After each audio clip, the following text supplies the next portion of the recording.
Well, hello. We're talking about controlling people, and this falls into many different avenues. I just watched a site where someone talked about Hitler being an atheist or not an atheist. Does it really matter? Doesn't, because it's not the belief system that he had; it's the mechanism that he used, and the mechanism that is used a lot of times in dominating and controlling another person. It's called power to command. And we see it in conformity to the cause. And the cause could be a superhuman race, as Hitler had it, to rally around his group. And when they rally around their group, they target another group to be enemies with.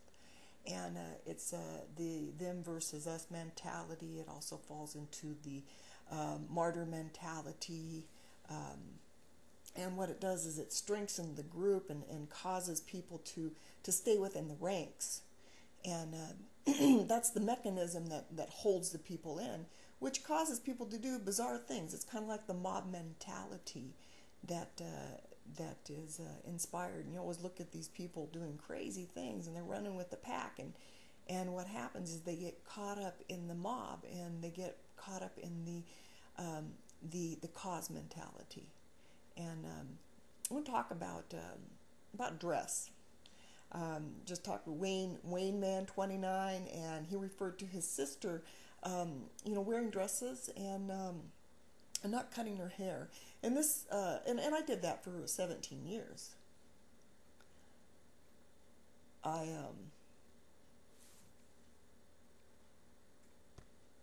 I did that for 17 years. And what happens is you see these people riding their bicycles, and they're all wearing white T-shirts, and what group they're from. And then you see these women walking through the store, and they got a little doily pinned on their head, or they got a bun, or they wearing dresses with tennis shoes. They're pretty easy to spot. And what we see is it's called power to command. And what happens is somebody dominates and controls that other person, their thoughts, their feelings, the way that they dress, the way that they conduct themselves. And it's kind of like they could eyeball them, because they know that their power over them is obvious by able to look at them and to be able to see that they are conforming according to the standard that has been mandated upon them. And it's called power to command.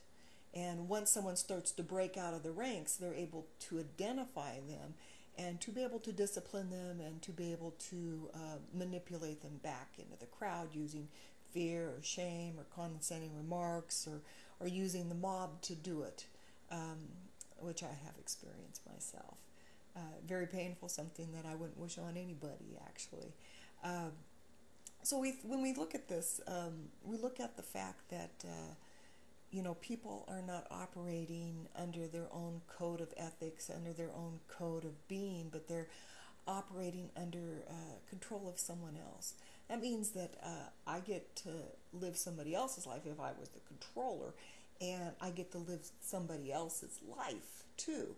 And that means that they've been erased and they don't exist anymore. And I get to live my life, and theirs too. Poof, you're gone.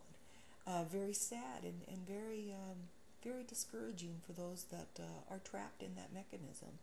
And it's called power to command, and it's where somebody that is controlled and dominated from the top of their head to the bottom of their toes, and you could actually eyeball them to see if they're in conformity. You could see it with Hitler and the little way that they dressed, and the hand held up high, and you can see it in the clothes that people wear. You can see it in the conduct that people conduct. And that's one of the forms of abuse. It's no longer them that is calling the shots, but they're dominated and controlled by somebody else's thought process. Very sad, very disheartening. And if anyone is involved in that, you definitely want to do the research and understand why you're doing what you're doing. Because maybe what you're doing it for is not for God, but for man. Just a thought.